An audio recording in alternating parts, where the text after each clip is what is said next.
The Lazy Man's Guide to Enlightenment by Thaddeus Golas, Chapter 3. How to Feel Good. It's alright to have a good time. That's one of the most important messages of enlightenment. We should try to comprehend the highest pleasure level, the pleasure of God, so to speak, in all that we perceive. No one in higher consciousness wants any of us to have a miserable time on earth. There is paradise in and around you right now, and to be there you don't have to make a move. You do not even have to lift your eyes from this page. You can open yourself to the diamond-like perfection of everything you see and feel. If you don't think that can happen quite easily, just be loving moment by moment and trust that it will come to you. No one on the space level ever puts barriers or tests in the way of someone who's trying to raise a spiritual level.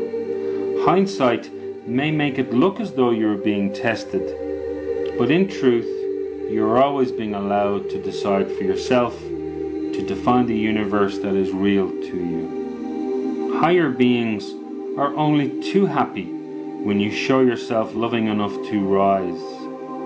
You will be given every help and chance when you ask for it, whether you ask by taking LSD or any other way, be it simple prayer or writing a letter to Santa Claus. You are never asked to torment or frustrate yourself. You don't have to prove anything. You can't prove anything. Your vibrations always speak true. You cannot lie about them. And it's easy to rise on the wings of love. No matter how convincing any perception of any level of reality, no matter how overwhelming, intricate and complex, you are still seeing only a fragment within our true reality, being just us, unresisting, unattached and loving all. It's also alright to have a good time in sexual relations. In truth, a satisfying orgasm is a spiritual realization more than a technical accomplishment. The flesh is not apart from the spirit. The body is an ecstatic creation of many beings vibrating on other levels of consciousness. A deep orgasm is a realization of love on many levels, including those which many of us can think of as animal. Love, getting into the same space or on the same vibration with others, is the ground of our being, and it takes an infinity of forms. As in all other experiences, we always have the sexual experiences we deserve, depending on our loving kindness towards ourselves and towards others. The ecstasy of sex can be considered a mirror to our psychic dissolution in the space of our divine brothers and sisters in the higher levels of expansion. Making love is one demonstration of how space relations ask us to surrender in love, to absorb the differences and imperfections and beauties of other beings. If this is so, why is asceticism so often recommended as a spiritual path, and why does it sometimes appear to work?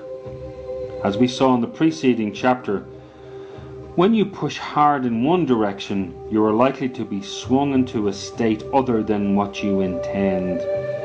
When you insist on only having sensual pleasure, you will, unless your mind is open, be thrown into a state where asceticism seems like the right course.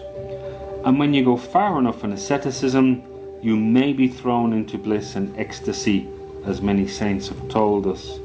Also, if you complain loudly enough, you will be given a flash of insight into higher consciousness. If you deny yourself food, sex, communication, sleep, you are in a way reporting back to headquarters that your life form is not working, and you may be allowed a brief return to space to check it out. But such flashes, though they presently make up most of what humanity knows of space, are not the entire light, no matter how convincing they feel. These flashes are unstable. They are not the most comfortable way to get home. You will not be able to stay on higher levels when you get there through such negative emphasis. No matter what high-minded rationalizations you comfort yourself with for coming back to earth, asceticism will keep bringing you back to the physical plane until you love enough to rise it on a positive path. Indeed, it is love itself that is the positive path to space. There is no wisdom or holiness that is ever an excuse for the failure to love in ourselves and in others. And in sexual relations again, love overcomes the pendulum effect, the yin-yang of concepts. And at last we have a rational way to explain why love must be the first motive in sex. Love in this intention is much broader than romantic passion, and it must begin with you loving yourself.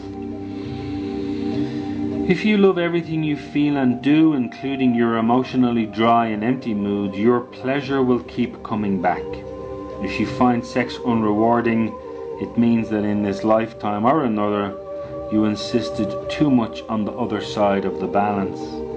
It is the action of contracting your awareness that makes any condition compulsory. So, it's important not to judge others for their pleasure of the flesh.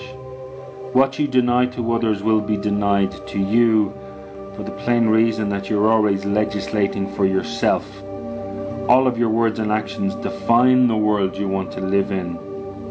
One of these necessary laws for our relations as equal beings is this: what you say goes, but only for you and those who agree with you. If you say a man should not receive help undeservedly, it may not affect his life much, but it will hold for you. You will not get undeserved help. If you say other people's sexual pleasures are vulgar, it won't change their experiences, but your pleasures will become vulgar. It is precisely your unlimited power to control your experience that hangs you up. How much compassion and forgiveness do you want for yourself? Give it to others. Go to the extreme. Forgive all beings for their karmic debts to you. Grant to others the freedom, the love, the consciousness that you want for yourself. Music shows us how to maintain pleasure and ecstasy. Normally we tend to think of a moment of euphoric realization as unbearable and impossible to continue. It slips away, and so we pursue it again. It does so because we are unwilling to let it go. We are unwilling to conceive of being away from it. But if we take the example of music, letting go of one note to hear the next, then our pleasure can be constant throughout the vibrational change. If we listen to the world and let it act on us without either or judgments and ideas, then we learn to comprehend each flash of pleasure as a tone in the infinite harmony. The orchestra of the world plays the familiar melodies again and again, and the old folks stand around and tap their feet while the young ones dance.